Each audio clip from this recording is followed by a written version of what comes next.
Assalamualaikum warahmatullahi wabarakatuh. Terima kasih nih teman-teman semua udah ada 25 orang yang hadir pada malam hari ini. Di Sabi sharing bareng Instapay yang volume 5 ini dengan tema langkah efektif membangun visual identity untuk branding UMKM. Pada hari ini kita barengan bersama Mas Suhud Priyadi, dia graphic designer di Instapay. Malam Mas Suhud. Salam kenal semua. Oke, biar gak banyak-banyak buang waktu gitu ya, Mas Suhud boleh langsung present. Dan sebelum present, tapi aku lupa nih, aku mau ingetin dulu nih. Buat teman-teman jangan lupa untuk share keseruan acara ini. Ada dua caranya untuk mendapatkan hadiah OVO masing-masing 50.000. Yang pertama, teman-teman bisa share story tentang keseruan acara ini di Instagram teman-teman. Jangan lupa follow dan tag Instagram @instapay.id. Nanti pemenangnya akan dipilih dari tim Instapay secara acak dan juga dihubungi oleh tim Instapay. Yang kedua, buat teman-teman yang menyimak acara ini dengan sungguh-sungguh gitu ya, di akhir acara nanti akan ada quiz di mana pemenang dari kuis tersebut bisa mendapatkan hadiah 50.000. Seperti itu ya teman-teman. Oke, silakan Mas Suhud untuk dimulai. Oke, pertama-tama Assalamualaikum warahmatullahi wabarakatuh, teman Insta. Selamat malam, perkenalkan nama saya Muhammad Suhud Priyadi, saya graphic designer di Instapay. Ya, saya bergerak di dunia kreatif ini sudah ada 7 tahun dari saya semasa saya kuliah sih. Terima kasih banget nih teman-teman udah nyempetin waktunya untuk ikut webinar Sabi ini atau sharing bareng Instapay. Nah, ini kita akan ngebahas santai aja sih, jadi nggak terlalu nggak terlalu kaku, nggak terlalu formal gitu sih. Jadi kayak memang saling sharing aja gitu. Yaitu tentang bagaimana ngebangun visual identity untuk branding UMKM. Oke, nah, kita ke slide selanjutnya. Nih, sebelumnya nih, kita kenalan dulu nih. Pertama itu, apa itu branding? Nah, branding ini merupakan pencitraan agar suatu produk itu dapat menarik dan melekat di benak konsumen. Nah, bisa dibilang sih kalau branding itu bisa diartikan sebagai kayak bentuk komunikasi lah antar bisnis atau antar perusahaan yang teman-teman jalani dengan nanti calon konsumen atau konsumen teman-teman yang jadi sasarannya gitu. Nah, jadi tuh komunikasi dengan audiens atau calon konsumen dengan branding di mana salah satunya itu ada visual identity yang ditujukan untuk nge-branding bisnis teman-teman tersampaikan dengan baik lewat visual. Oke. Selanjutnya itu selanjutnya itu ada fungsi branding. Nah, fungsi branding ini dikategorikan ada 5 teman-teman. Jadi yang pertama itu ada sebagai pembeda, yang dimana fungsi branding ini dalam suatu bisnis atau misalnya perusahaan atau apapun, itu bisa menjadi sebagai pembeda. Jadi setiap produk itu mempunyai brand yang kuat, maka konsumen akan mudah untuk membedakannya dengan brand yang lain gitu, kompetitor gitu. Dan dari secara value atau misalnya keunggulan produk atau bisnis itu sendiri. Oke, yang kedua itu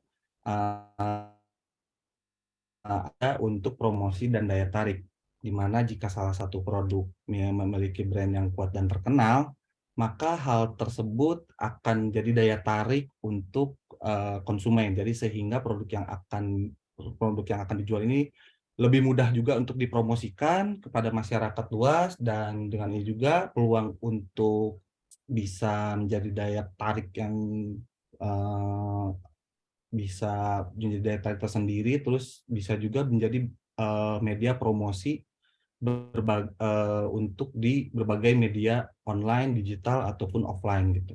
Nah, yang ketiga itu untuk membangun citra perusahaan, di mana fungsi lain dari branding ini adalah untuk membangun citra perusahaan. Nah, jika perusahaan itu memiliki citra yang akan mudah dikenal oleh orang lain, teman-teman. Jadi kalau misalnya citranya kayak namanya udah besar atau misalnya udah terkenal, itu bisa nunjukin si produk yang kita jual tuh berkualitas gitu, dan perusahaan yang kita jalin itu nggak akan diraguin lagi oleh konsumen atau misalnya masyarakat, teman-teman. Nah, lanjut itu yang keempat ada alat pengendali pasar, yang dimana setelah aktivitas branding dilakukan, itu semua berhasil, maka produk perusahaan akan memiliki nama yang dikenal. Tentunya hal ini akan memudahkan perusahaan atau brand teman-teman untuk bisa mengendalikan pasar, dan juga teman-teman bisa menempatkan posisi produk teman-teman itu di tempat yang tepat gitu. Oke. Yang kelima itu yang terakhir untuk mempengaruhi psikologis konsumen. Nah, fungsi yang terakhir ini lebih krusial lagi nih teman-teman. Jadi di mana kalau dalam bidang bisnis itu bisa mempengaruhi psikologis konsumen. Jadi jika suatu produk sudah memiliki brand yang kuat banget nih, maka konsumen akan percaya dan menganggap perusahaan tersebut profesional. Sebagai contoh nih teman-teman, mungkin brand teman-teman atau brand UMKM yang lagi merintis atau misalnya yang lagi benar-benar lagi berkembang gitu, bisa mendapatkan bonus nih yang dimana menjadi brand top of mind, yaitu kalau contohnya sebagai Aqua, di mana orang-orang apabila air mineral kalau di warung gitu ya, di warung itu yang terbesit pertama di pikirannya tuh pasti, Mas beli Aqua Mas, satu. Mereka tuh jarang untuk menyebutkan brand lain gitu, air mineral pasti Aqua Aqua Aqua. Karena itu karena brand Aqua mempengaruhi psikologis konsumen, itu udah jadi brand top of mind-nya sih sebenarnya sih, gitu. Lanjut. Nah, apa sih bedanya dengan marketing untuk di hal ini? Nah,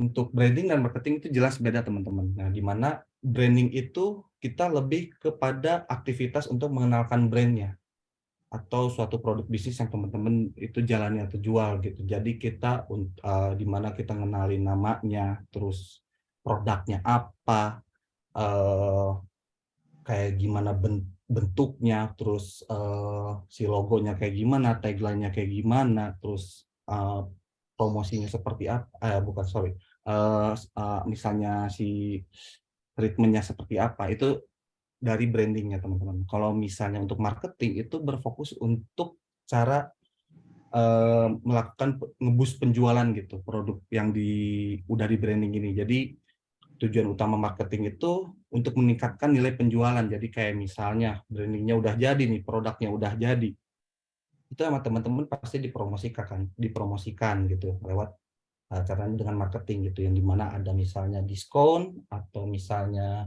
eh, ada buy one get one atau giveaway atau misalnya campaign dan banyak lagi sih sebenarnya. Oke, kita lanjut. Nah, apa pentingnya branding buat bisnis UMKM? Oke. Nah,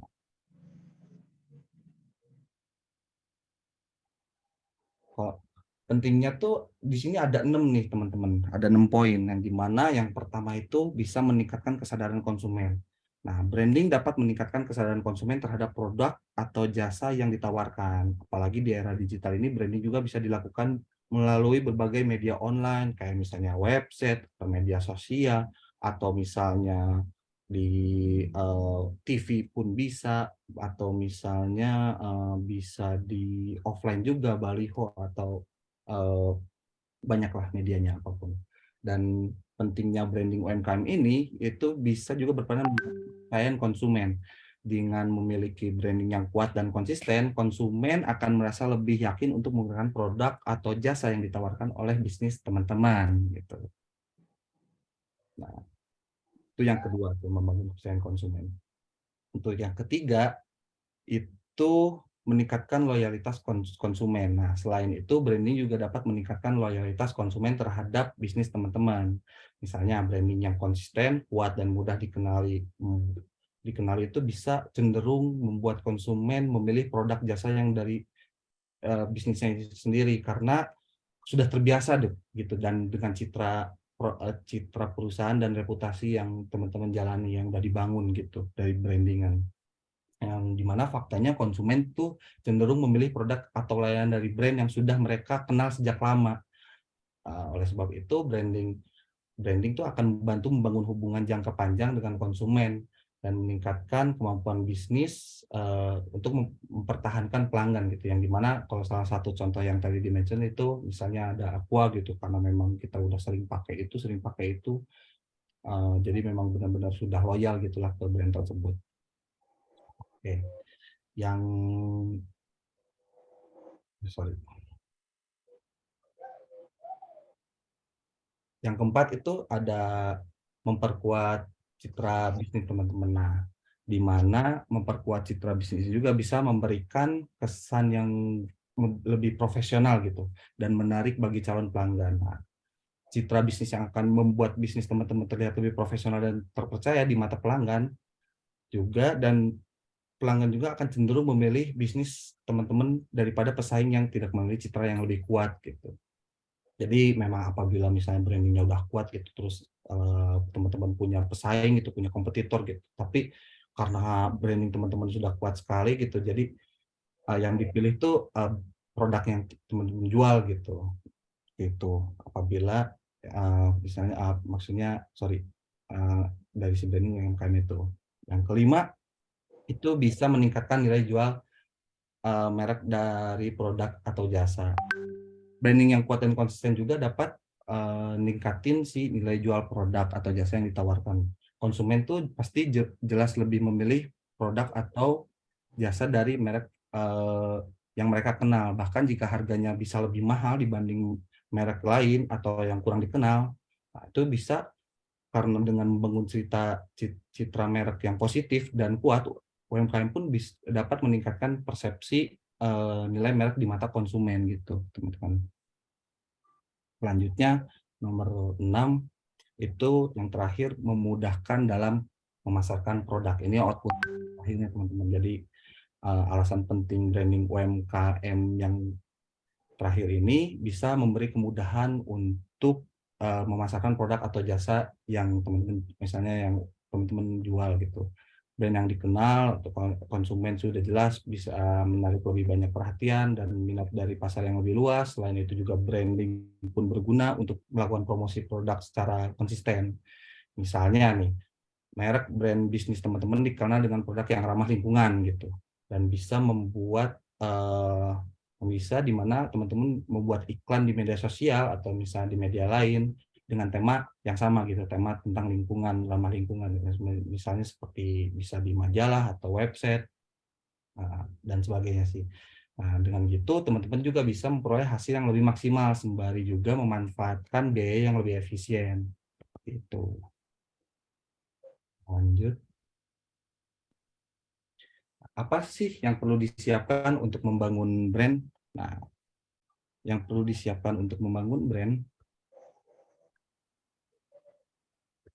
itu ada 5 teman-teman, yaitu pertama mengetahui target pasar dan kompetitor. Nah, jadi teman-teman butuh riset pasar dan kompetitor, itu jadi langkah pertama yang perlu disiapin. Dan juga perlu cari tahu nih kepada siapa produk yang teman-teman jual yang ditujukan gitu. Mulai misalnya dari usia demografisnya berapa, misalnya dari range, misalnya dari umur 12 tahun sampai misalnya 30 tahun, itu bisa diatur.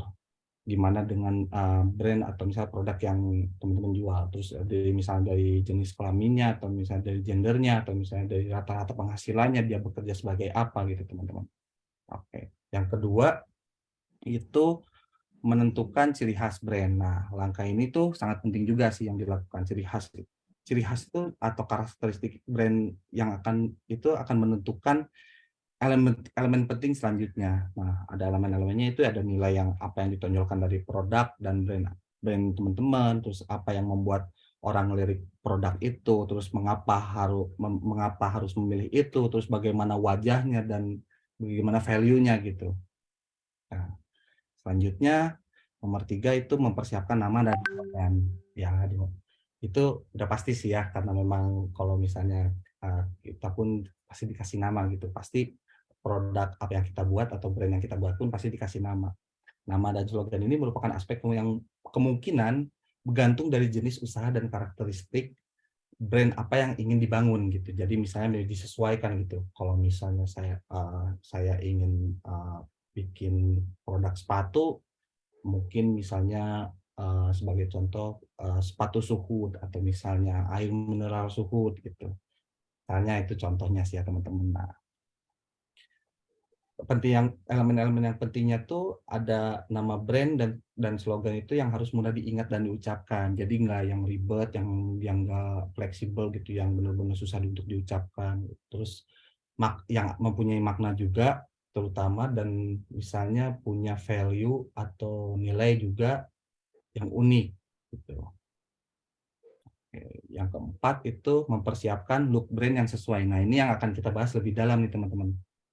Untuk look brand-nya itu jadi visual yang akan kita bahas. Jadi visual tuh kayak seperti logo, ada warna, ada tipografi. Tipografi itu type ini ya, apa sih, kayak nama-namanya gitu, kayak huruf-hurufnya. Nah, terus dari brand itu apa yang perlu disiapkan dengan baik setelah nama dan slogan.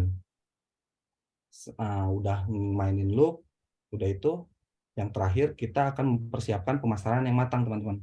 Nah, pemasaran ini langkah yang terakhir yang hasil outputnya gitu. Setelah kita ngebangun kerangkanya, ngebangun badannya, kita ini nih, kita jualin nih si produknya gitu. Misalnya si targetnya sudah tahu, terus misalnya ciri brand kita sudah tahu, itu semua dipasarin nih dengan misalnya menggunakan media yang paling sederhana dan paling efektif sampai sekarang itu adalah iklan. Iklan tuh secara luasnya gitu, kalau misalnya outputnya itu banyak banget medianya, apalagi medianya gitu, misalnya media digital atau misalnya media offline atau misalnya mulut ke mulut, bisa juga sih. Itu semua. Oke. Next. Di sini ada contohnya sih. Gue akan kasih contoh untuk yang poin-poin tadi yang menyiapkan untuk membangun brand.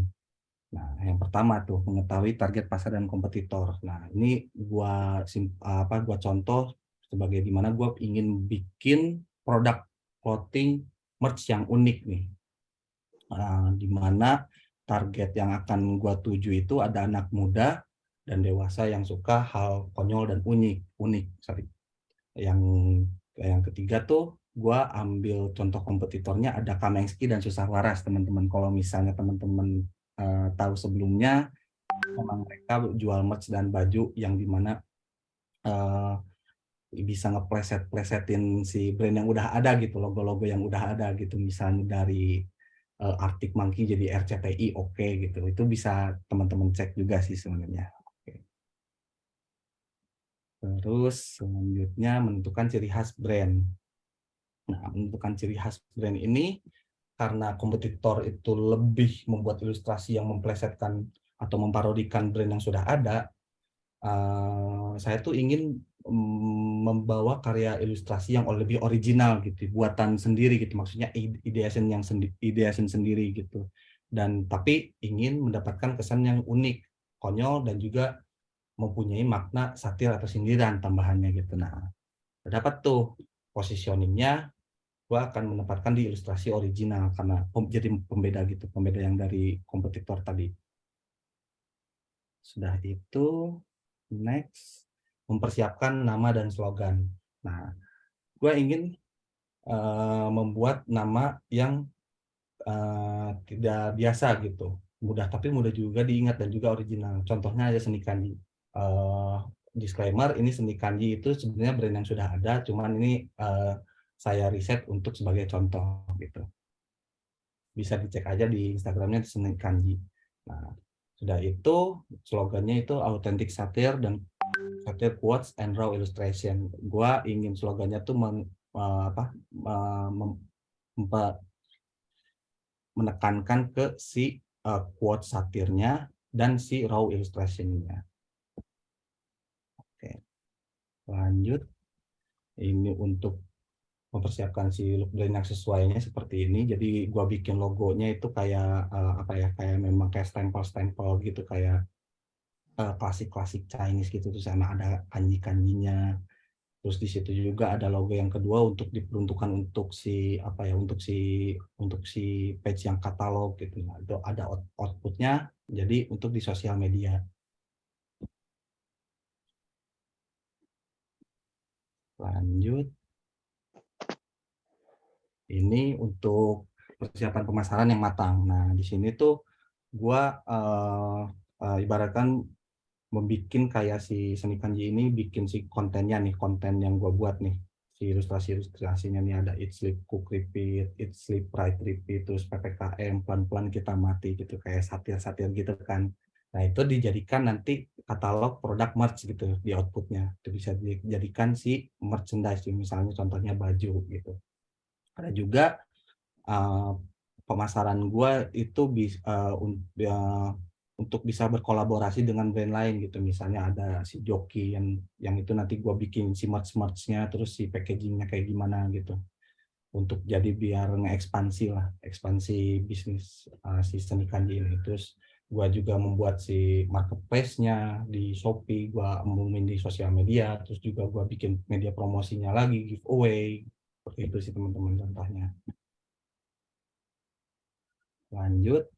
Nah, kalau saya bukan seorang brand owner atau reseller, apakah perlu branding visual? Oke, jawabannya yaitu perlu teman-teman. Karena branding secara umum itu pencitraan, jadi bukan berlaku hanya kayak punya produk original tersendiri gitu. Bisa juga karena si branding ini tuh lebih ke si citra perusahaan atau bisnis yang teman-teman jalani. Misalnya ini contoh brandnya nih, ada di sini ada contoh brand-brand gedenya kayak Sport Station gitu. Sport Station ini kan dia jual sepatu branded gitu. Mereka memang bukan owner produk itu gitu, owner brand itu, tapi mereka bisa membikin apa ya, bikin brand si Sport Station ini makin besar gitu, karena memang ada tadi poin-poin penting tadi, kayak di mana ada kepercayaan si konsumen, kualitasnya bagaimana, keasliannya bagaimana gitu. Dan di sini juga ada contoh lain seperti Rock Nation, itu dia ngejual baju merchandise band-band luar negeri atau misalnya band-band dalam negeri juga yang original, dipercaya ada di Jakarta. Dan juga ada iBox yang mungkin teman-teman banyak tahu gitu, mereka jual iPhone yang udah authorized sekarang ya. Oke, lanjut. Ini ada contoh untuk branding bisnis reseller. Tempatnya ada di online shop, di marketplace, ataupun mau sosial media. Contohnya nih ada salah satu namanya Cemici Gaming. Si Cemici Gaming ini dia ngejual perlengkapan gaming gear untuk para gamers, dari misalnya pengguna PC, komputer, atau konsol, atau misalnya mobile games. Itu dia menyediain semua gitu. Dan si brandingannya itu benar-benar sangat kuat gitu. Walaupun ini kayaknya mungkin UMKM yang belum terlalu besar gitu, tapi pada saat gua riset, karena gua pun pernah beli di sini, sangat trusted juga gitu, karena memang dari kontennya karena dari katalognya gitu, desain katalognya juga bagus, jelas, terus fitur-fiturnya dimasukin, informasi semua lengkap. Sudah itu juga harganya juga bisa bersaing dengan kompetitor-kompetitor lain. Terus juga kayak di mana looks-nya tuh kayak bener-bener gaming lah, kayak bener-bener gue banget gitu. Apalagi dia buat sosial media yang di mana mereka sistem gaming ini ngangkat isu atau misalnya berita-berita tentang gaming gitu, misalnya tentang streamer atau misalnya tentang e-sport, is apa e-sport talent, bukan e-sport talent, apa ya namanya itu, kayak eh, atlet e-sport gitu, itu mereka berita-beritain, karena memang sekarang lagi hype-hype-nya e-sport ya, kayak misalnya Mobile Legends, PUBG, atau game-game lainnya. Nah, setelah itu eh, karena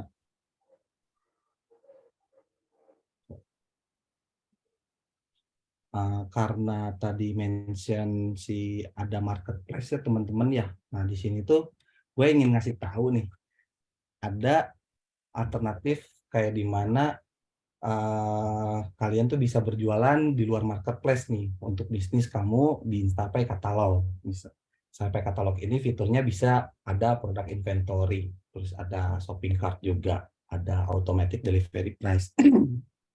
Dan manfaatnya tuh kemudahan jualan dengan link. Jadi teman-teman kalau pakai Instapay katalog ini bisa kayak dimana cuman bisa ngirim link, karena customer tuh nggak perlu punya aplikasinya teman-teman, nggak perlu install gitu, dan bisa juga meningkatkan penjualan secara online. Dan yang paling mantep nih, gratis biaya langganan teman-teman, jadi bisa di download di Google Play atau App Store.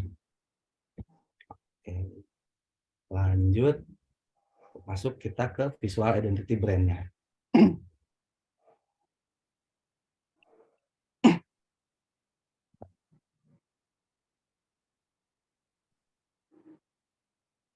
Oke.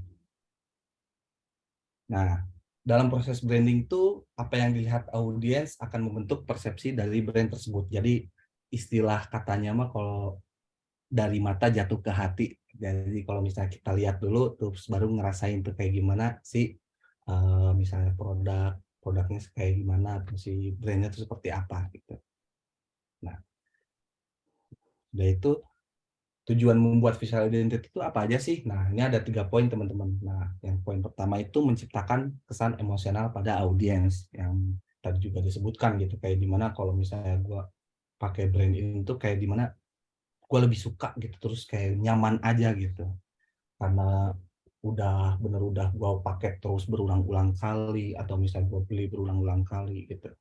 Nah, yang kedua itu memberitahu audiens mengenai sifat dari produk atau layanan yang ditawarkan. Nah, jadi kayak gimana si produk yang misalnya branding contohnya yang dijual tuh itu kayak gimana sih sisi ininya gitu, si feels-nya gitu. Terus apa ya, rasanya itu kayak gimana, bukan mungkin rasa produknya tapi gimana rasa yang kita rasa gitu, bukan kayak misalnya makanan rasanya manis asin gitu, tapi kayak di hati gitu, rasa di hatinya itu seperti apa. Nah, terus yang ketiga itu menyatukan berbagai aspek bisnis melalui tampilan visual yang konsisten. Karena memang sekarang udah eranya digital dan benar-benar informasi itu bisa sampai secara masif dan secara cepat gitu. Jadi ini tuh bisa jadi visual identity itu bisa jadi aspek yang paling penting, aspek penting gitu dalam bisnis gitu. Lanjut, beberapa elemen visual identity teman-teman. Nah, yang pertama itu ada logo. Nah, logo ini tentunya bisa membuat audiens tertarik, bahkan selalu mengingat brand tersebut sih. Jadi bisa disebut logo itu sebagai identitas perusahaan atau misalnya bisnis teman-teman, sehingga keberadaannya tuh sangat bernilai gitu. Itulah kenapa kalau pentingnya logo tuh bisa menarik audiens dan bisa ngegambarin brand tersebut gitu. Karena wajah pertama lah, mukanya lah, bisa diibaratkan mukanya. Misalnya kenapa bisa dinilai keberadaannya itu sangat-sangat bernilai gitu, sangat berharga. Salah satu contohnya teman-teman kalau tahu itu tahun 2001 Pertamina mengganti logonya dari yang logo si logo kuda laut itu kuda laut 2 dan Pertamina, dia mengganti logonya ke bentuk seperti shape P gitu, shape-nya bentuk P gitu, P Pertamina. Itu brandingan tersebut bernilai seharga 5,1 miliar.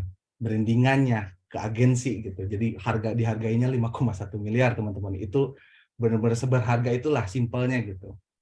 Karena memang brandnya sudah gede dan juga punya nilai yang lebih gitu daripada yang lain. Yang kedua, bagaimana sih cara membuat logo brand yang efektif? Itu mainan apa deh? Mama keluar beli apa tadi obatnya Mbak. Maaf, oke. Kita lanjut ya teman-teman. Bagaimana cara membuat logo brand yang efektif? Nah, di sini pertama itu kita harus pahami dengan detail nih produk atau jasa yang ingin ditawari. Kayak misalnya produk yang ingin dijual tuh seperti apa, dan nanti akan dibuat logonya tuh seperti apa. Misalnya kalau misalnya produk yang teman-teman jual itu makanan, itu pasti di logonya pasti mungkin ada logo makanan atau misalnya looks-nya kayak membawa apa ya, membawa ingin makan gitu. Seperti itu teman-teman. Yang kedua, buat logo yang sederhana, mudah dimengerti, tapi sesuai dengan value brand yang teman-teman buat gitu. Jadi kayak di mana nggak kompleks, terus memang nggak terlalu ribet gitu, nggak terlalu banyak warna, nggak terlalu banyak nabrak warna atau misalnya tipografinya banyak gitu. Begitu sih. Yang ketiga, itu buat logo yang berbeda dari kompetitor. Itu jelas banget sih. Kayak dimana kalau misalnya logo brand kita sama dengan yang lain, takutnya kita disangka imitasi atau misalnya ngeduplikat gitulah. Istilah kata mah king copy. Kalau misalnya dulu kalau dengar beli HP kayak misalnya Samsung ada king copy yang seperti itu sih sebenarnya. Nah, yang keempat itu pakai warna yang sesuai dengan branding bisnis yang dituju. Jadi kayak menyesuaikan juga sih, kayak warnanya itu seperti apa, feels-nya itu seperti apa gitu. Kayak dimana kalau misalnya contohnya itu lagi-lagi ke si Aqua, tuh si logonya kan ada tipografi Aqua besar dan di belakangnya itu menunjukkan kesegaran gitu, kesegaran karena pada saat minum minum air Aqua itu ingin merasa segar gitu. Nah, oke. Selanjutnya, nah ini ada jenis-jenis logo teman-teman. Nah yang pertama itu ada logo monogram atau lettermark. Logo monogram ini sebenarnya jadi kayak di mana satuan nama perusahaan itu disingkat dan dijadikan logo. Simpelnya sih seperti itu, kayak di mana HBO itu kan home box office nama perusahaannya. Cuman mereka singkat jadi HBO dan itu jadikan logo. Nah itu logo monogram. Yang kedua itu ada wordmarks atau logo types. Itu logo types itu jadi kayak dia cuman hanya tipografinya saja. Cuman mungkin ada di variatif, dibikin lebih ada hand drawingnya dikit gitu. Kayaknya ada Visa, ada Coca-Cola, ada Google. Yang ketiga itu ada logo gambar atau logo simbol atau misalnya disebutnya logogram sih. Nah di sini tuh contohnya ada Apple yang teman-teman tahu, ada Twitter, mungkin satu lagi ada Google Target. Nah, yang keempat ada logo abstrak. Nah,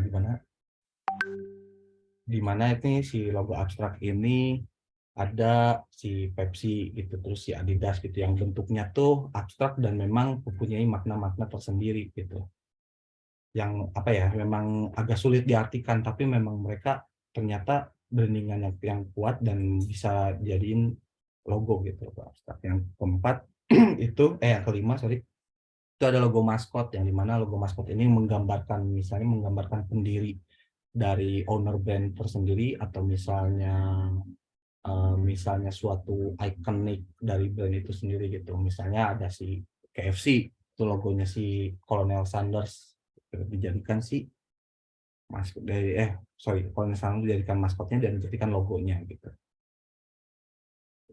Yang kelima itu ada Doritos, ada Burger King, itu logo kombinasi. Jadi logo di mana ada tipografi dan logogram itu digabung sih sebenarnya. Digabung terus dibikin kayak misalnya Doritos tuh kan dia keripik jagung gitu ya. Keripik jagung gitu terus dia dibikin kayak shape segitiga gitu. Terus ada Burger King dia kayak membentuk burger gitu.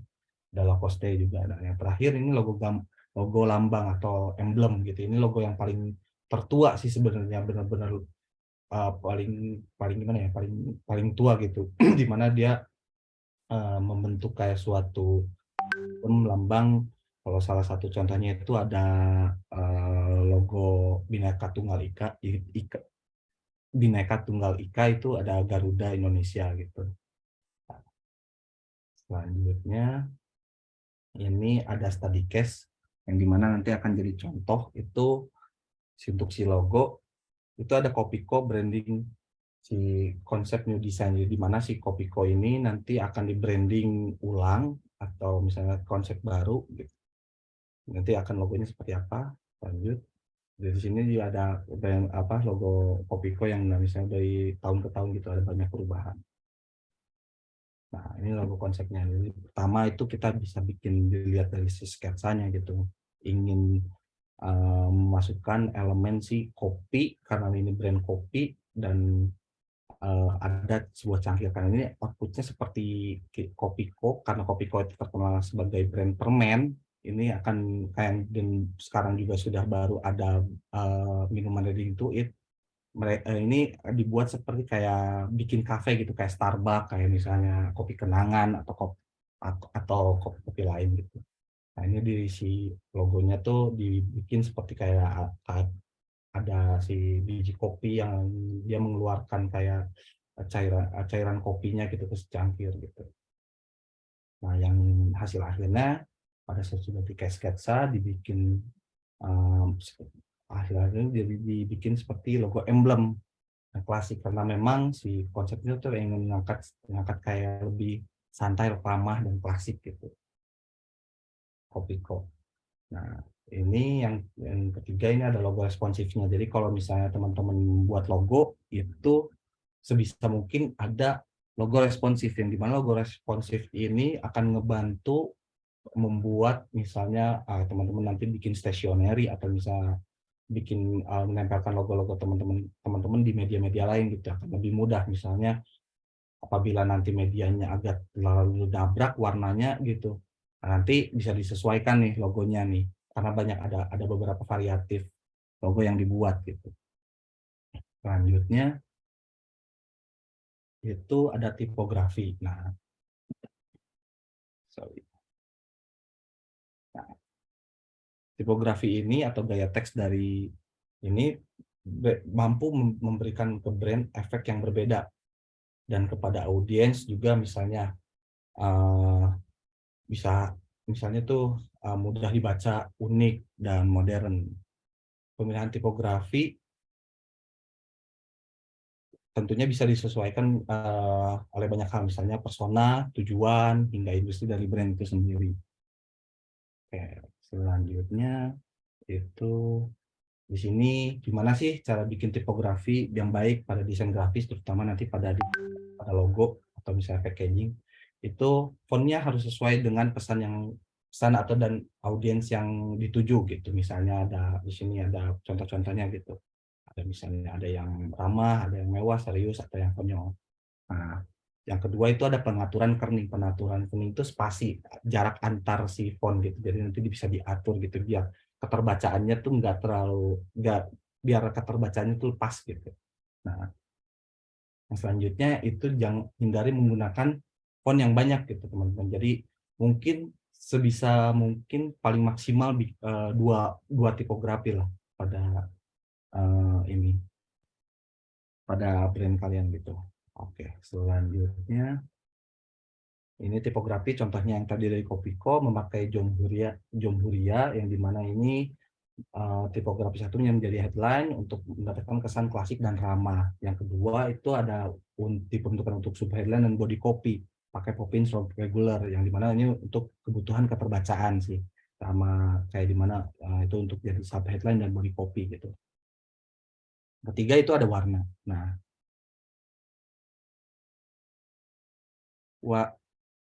warna juga ini sebagai elemen yang paling penting sih di visual identity. Jadi kayak dimana kalau uh, orang tuh melihatnya tuh bisa menimbulkan emosional gitu dari warna gitu kan. Nah, jika brand atau brandnya baik, dari logo, konten, hingga packaging memiliki palette warna yang sama dan pas gitu, pastinya hal tersebut akan membuat audiens lebih mudah mengingatnya juga. Oke, sudah itu selanjutnya, sorry. Ini ada psikologis warna dalam bisnis sih. Jadi secara umum tuh, jika berbicara tentang dasar-dasar warna tuh ada beberapa, kayak yang pertama itu ada warna hangat dan warna dingin gitu. Dimana warna hangat ini ada merah, kuning, orange, dan ada warna dingin itu ada hijau, biru, ungu. Jadi secara umum warna hangat tuh jadi kayak jenis yang ngebangkitin kegembiraan gitu serta energi. Sementara itu tuh kalau warna dingin itu merupakan warna yang melambangkan ketenangan. Jadi kalau misalnya biru, gua lihat langit itu kayak gua lebih tenang gitu. Mungkin seperti itu. Di sini ada jenis-jenis arti warna dalam psikologis ya teman-teman. Ini dari ada merah, biru, kuning, hijau, orange, hitam, putih, coklat, ungu, dan pink. Ini banyak banget ya. Misalnya ada contohnya ini merah, ada keberanian, kekuatan dan kegembiraan. Terus ada biru juga profesionalisme dan kepercayaan. Dan kuning juga ada kehangatan, optimisme, semangat, ceria, dan rasa antusias. Gitu, teman-teman. Yang lainnya itu masih banyak lagi.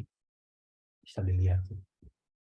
Oke, selanjutnya nih, nah, tetapi juga warna itu harus bisa disesuaikan pada si branding visual itu sendiri. Maksudnya kayak di mana karena memang ini perspektif orang-orang itu pasti berbeda-beda, mungkin feels-nya akan berbeda-beda. Jadi hal yang tadi itu mungkin hanya sebagai gambaran umumnya lah. Tapi mungkin kalau orang-orang lain, enggak, gua kalau ngelihat merah kayak gini, atau misalnya di budaya tertentu, atau misalnya di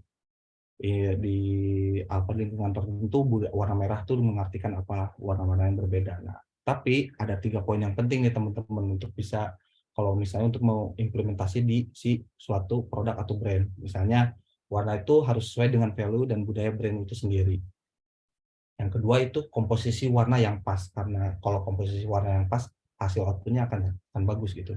Yang ketiga itu penerapan media yang tepat gitu. Jadi kayak di mana kalau misalnya diimplementasi di packaging atau di logo itu seperti apa itu karena harus tepat gitu. Selanjutnya di sini ada contoh color scheme yang tadi brand si Kopiko, misalnya si merahnya tuh ingin menunjukkan si keberanian dan brand color Kopiko dari dulu gitu, ada merahnya. Dan yang putih itu warna sehat dan warna netral untuk penetralisir warna gitu, biar ada variatifnya. Secondary color lah kalau dibilang sih kalau di dunia desain grafis. Nah, di coklat gelap ini ngambil dari warna dari biji kopi gitu. Selanjutnya untuk implementasi, nah ini yang terakhir, implementasi ini hasil tadi yang bisa dibikin dari logo, terus tipografi, terus warna itu digabungin semua, nanti dibikin si implementasinya. Dimana di sini tuh bisa outputnya tuh berbagai macam sih, kayak dimana ada packaging, atau misalnya kalian buka toko dan karyawan bisa dibikin seragam karyawan, bisa stationery, atau bisa si desain toko tersebut gitu, itu bisa tuh. Nah, di sini beberapa contoh kayak si brand Kopiko yang tadi ada logonya dibikin sign edge, terus juga ada implementasi packaging, tadi warnanya dimasukin semua, si tipografikanya dimasukin semua, terus si logonya dan semua dibikin satu gitu, dibikin produk gitu. Yang satu ada kopi saset, yang satu ada kopi candy gitu. Packagingnya seperti ini. Terus yang kedua juga, yang ketiga juga ada implementation store-nya, si nge-branding si tokonya kayak gimana gitu, si kafenya. Bisa dilihat sih seperti itu, dia bikin kayak sign edge-nya seperti apa, terus si bangku-bangkunya bahkan, terus ada si poster-posternya gitu sih teman-teman. Dan ini juga untuk tadi yang dimention untuk si baju karyawan warnanya seperti apa, terus bentuk si bajunya seperti apa, itu di branding semua karena memang untuk ngekuatin si brand atau produk itu sendiri gitu. Nah, ini juga yang terakhir ada dibikin gift hampers-nya gitu kalau situasional, kalau di mana ada hari raya, terus mereka bikin produk opsional gitu ya, di mana si produk-produk itu bisa dibikin hadiah gitu untuk misalnya acara-acara misalnya hari raya gitu, Natal, Lebaran, apapun itu.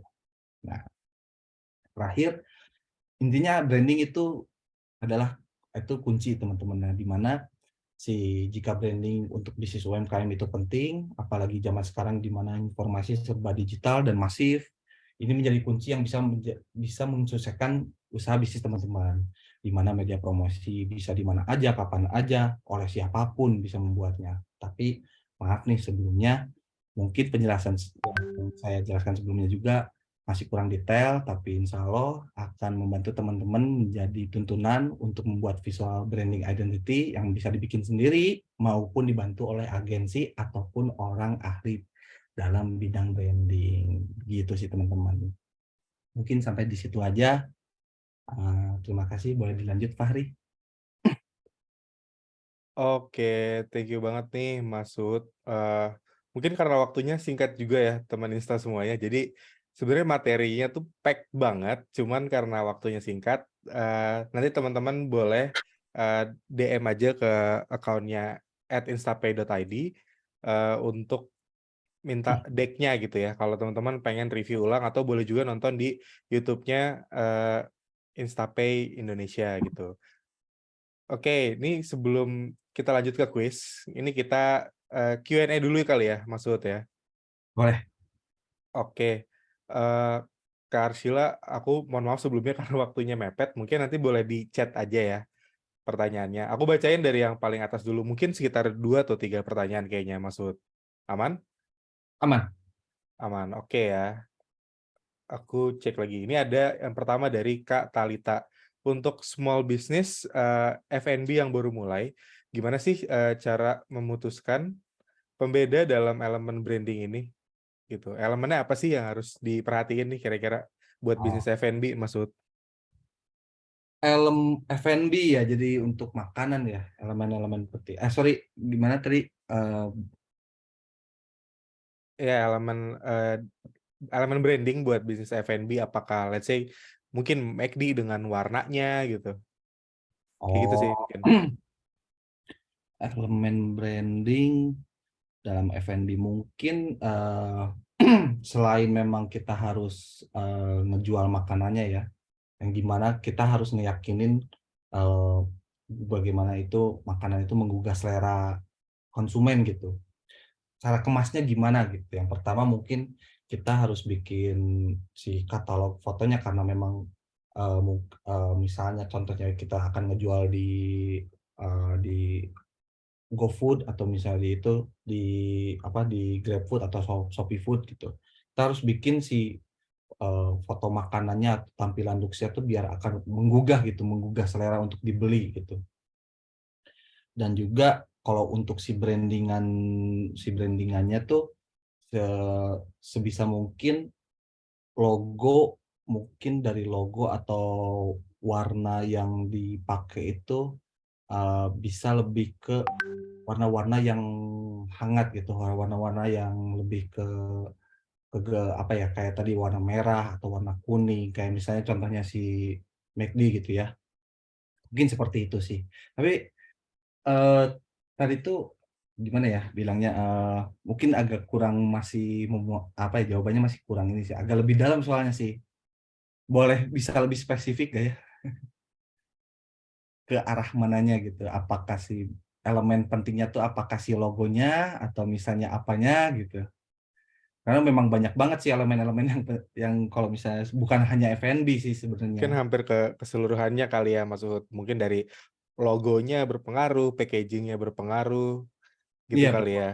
Jadi berpengaruh. hampir semuanya yang kita as a brand tampilin itu mempengaruhi ke orang ngelihat dan penjualan juga kali ya. Karena memang kalau makanan kan pertama yang kita lihat kan bentuknya ya, Ya, bentuknya gitu, bentuk makanannya gitu yang pertama dilihat gitu. Makanannya kayak gimana sih, kalau misalnya misalnya mie instan gitu, si bentuk makanan itu bikin menggugah selera kan, kita jadi ingin penasaran, ingin beli kan, walaupun kita belum tahu rasanya kayak gimana gitu. Seperti itu sih. oke. Terus aku lanjut ke pertanyaan kedua ya. Mudah-mudahan menjawab ya, Kak Talita ya.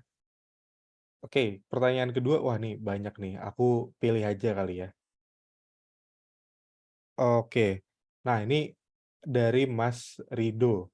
Bagaimana membuat positioning brand produk rangka atap baja ringan yang produknya generik dan produk tidak bisa dilihat, tidak bisa dirasakan supaya bisa memenangkan persaingan pasar. Wah, ini cukup unik nih. Hmm. Jadi Oh. produknya tuh rangka atap baja ringan nih, maksud. Kira-kira membuat positioning brandnya tuh seperti apa tuh? Nah, kalau rangka atap baja ringan itu berarti material ya. Kita Iya, jual betul. jual material gitu.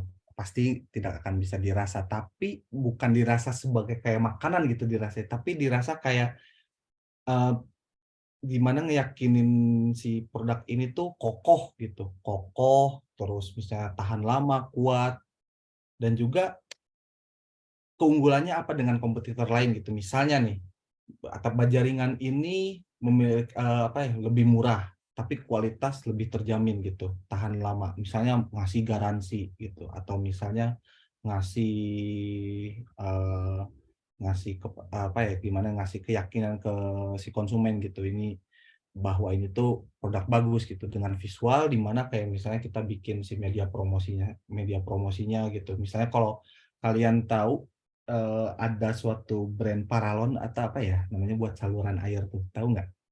Saluran air paralon gitu. Itu Maspion kalau nggak salah. Maspion apa ya lupa gitu. Itu mereka iklannya tuh diinjek gajah gitu, kayak di mana kan gajah gede ya, terus sangat Gede.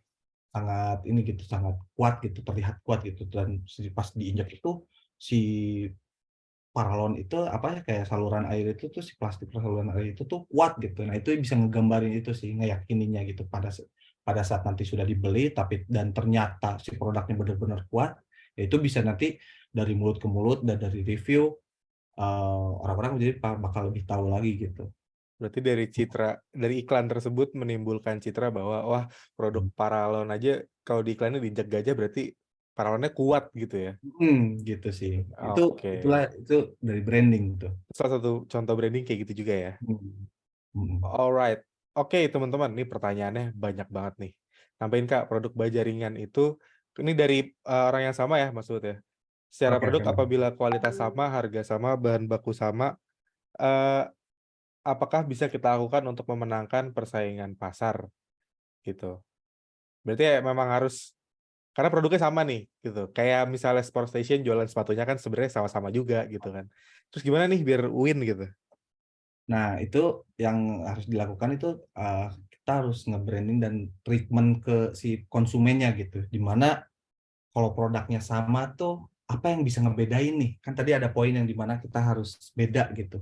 Apa yang ngebedain? Misalnya kita ngasih suatu kayak dimana informasinya bisa lebih lengkap lagi dari kompetitor, atau misalnya kita ngasih konten-konten gitu yang dimana kompetitor tuh terus disuguhi terus dengan konten-konten, atau misalnya eh, misalnya dengan packagingnya lebih beda gitu. Misalnya nih, tadi produk baja ringan mungkin eh, pengiriman atau misalnya packagingnya itu kan bukan di packaging sih, mungkin kayak di mana bisa ditingkatin di si pengirimannya atau gimana cara ngeyakinin si pelanggannya gitu.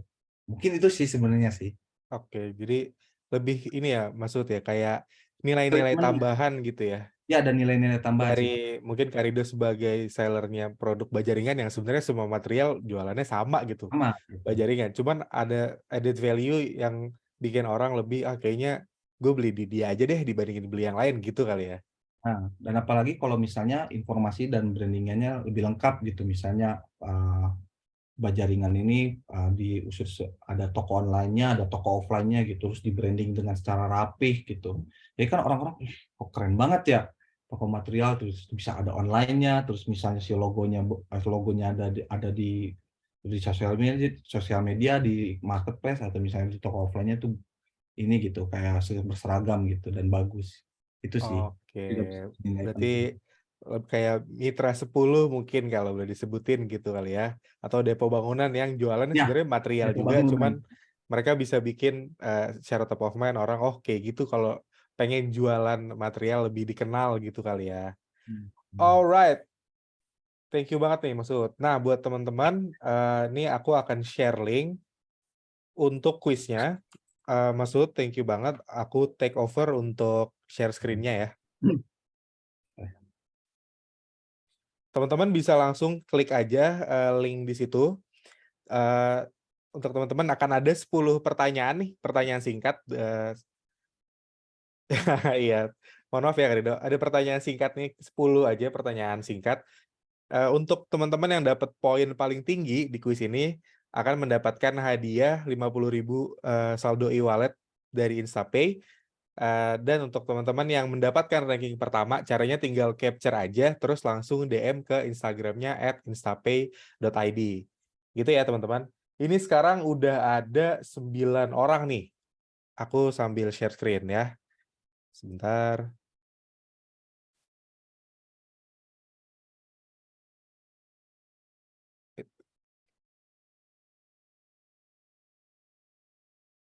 Oke, udah kelihatan ya? Oke, udah ada 12 orang nih yang join. Gimana teman-teman, ada yang masih mau join lagi? Karena kalau aku udah start, nanti kuisnya sudah berlangsung nih teman-teman. Masih kita tunggu ya.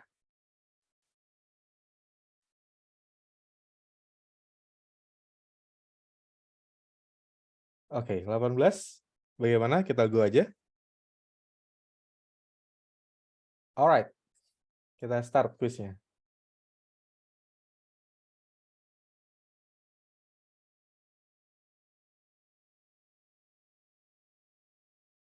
Nah, siapakah nama pembicara di webinar Sabi volume 5? Langsung diklik teman-teman, siapa tuh?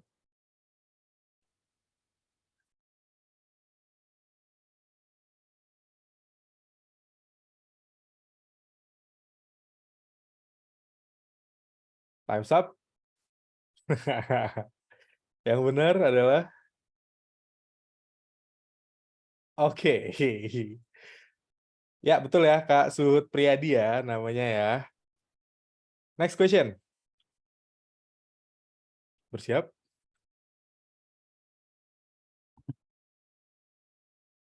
Apa sih kepanjangan dari Sabi, teman-teman?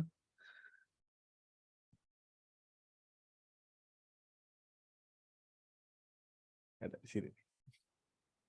Sini.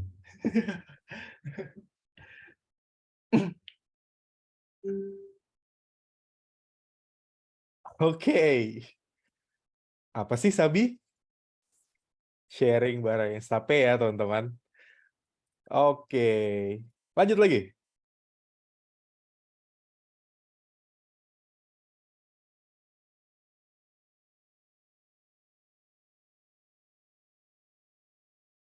Pencitraan agar suatu produk dapat menarik dan melekat di benak konsumen adalah salah satu istilah dari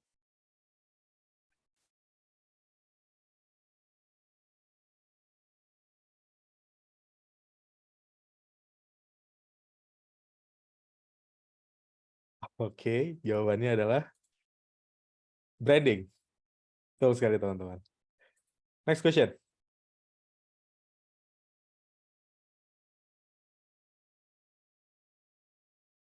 Salah satu platform alternatif marketplace untuk pelaku UMKM memulai jualan. Tadi sempat diiklanin ya, Mas Uut ya. Iya, apaan ini? Kalau teman-teman nyimak, tahu jawabannya? Time's up. Yes, Instapay katalog ya, teman-teman. Next question.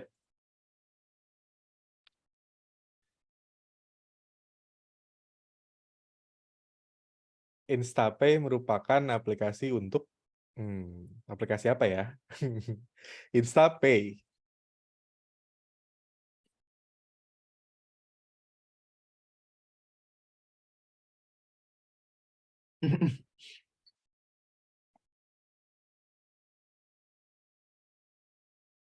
Instapay aplikasi apa sih, Mas Uut? Apa ya? Aplikasi apa ya? Apa ya? Oke.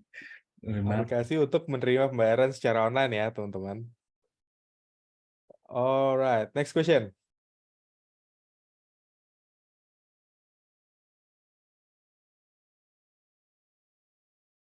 Sebagai pembeda buat promosi dan daya tarik membangun citra perusahaan dan juga alat pengendali pasar adalah fungsi untuk bukannya termasuk ke dalam.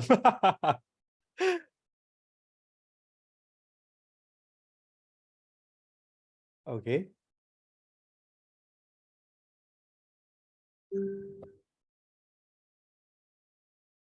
Fungsi branding ya. Wah, kena bocoran nih. Kena Kena bocoran. bocoran nih. Next question. Parah. 3 lagi teman-teman untuk mendapatkan Rp50.000 Aduh. saldo e-wallet dari Instapay. Salah satu tujuan membuat visual identity adalah untuk apa nih?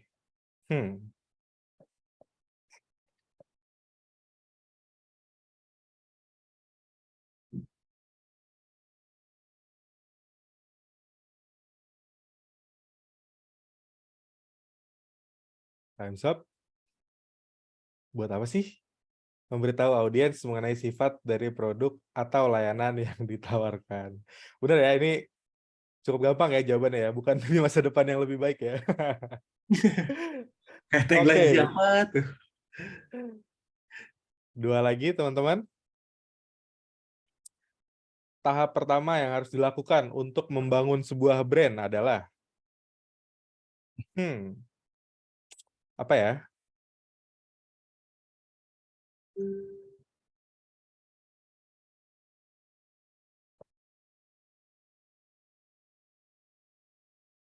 Oke, time's up. Jawabannya adalah mengetahui target pasar dari kompetitor. Bener ya?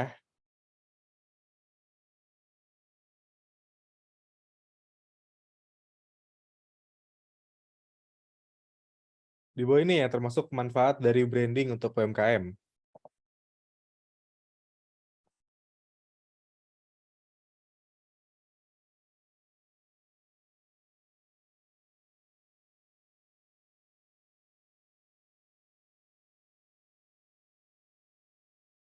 Oke. Apa dia jawabannya? Meningkatkan kepercayaan konsumen. Bener ya? Wah, bener semua nih. Maksud keren nih. Wih, mantap, mantap. Pertanyaan terakhir, menuju Ayo, Rp50.000 nih teman-teman. yuk, bisa yuk. Berapa sih biaya berlangganan dari Instapay Katalog? Wah, ya Wah, apa ya? gampang banget ya. Gampang Ini banget. terlalu gampang nih pertanyaannya. Memang nih yang bikin siapa nih? Besok-besok kita bikin yang lebih susah ya. Berapa biaya langganan? Alright.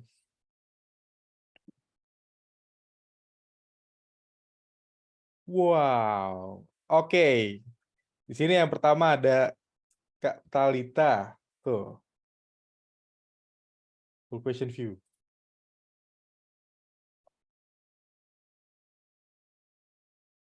Oke, kita cek ke leaderboard-nya. Sebentar teman-teman.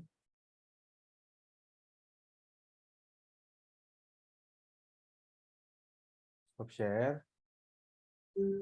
Kak Talita tadi pertama ya. Nanti jawabannya ada di device-nya. Yang ranking 1 di situ boleh di-capture. Terus kirim jawabannya, capture-annya tadi ke Instagram kita di @instapay.id ya. Oke, segitu aja teman-teman untuk pengumuman siapa pemenangnya dari story, pantengin aja. Ada di Instagramnya Instapay. Dan jangan lupa buat teman-teman juga follow Instagram @instapay.id dan juga channel YouTube-nya di Instapay Indonesia karena setiap webinar Sabi dari volume 1 sampai volume 5 sekarang itu ada di sana semua teman-teman. Teman-teman bisa belajar ada copywriting, ada bagaimana cara mendapatkan leads, ada digital marketing, ada strategi bisnis, macam-macam semuanya ikutin aja Sabi karena kemarin kita libur ya habis bulan puasa Mas Uhud. Mudah-mudahan bulan-bulan ke depan kita lebih aktif lagi nih untuk ngadain acara-acara kayak gini. Nah, buat teman-teman karena waktunya kita udah kelebihan nih ya, udah lewat 8 menit. Kurang lebihnya mohon maaf kalau ada pertanyaan yang belum terjawab. Untuk pemenangnya ditungguin aja. Terima kasih untuk teman-teman semua yang sudah hadir pada malam hari ini. Mudah-mudahan kita bisa ketemu lagi di webinar Sabi berikutnya. Jangan lupa juga download aplikasi Instapay di App Store dan juga Play Store ya teman-teman. Terima kasih banyak. Sampai bertemu lagi. Assalamualaikum warahmatullahi wabarakatuh. Selamat malam teman-teman. Selamat istirahat. Istirahat.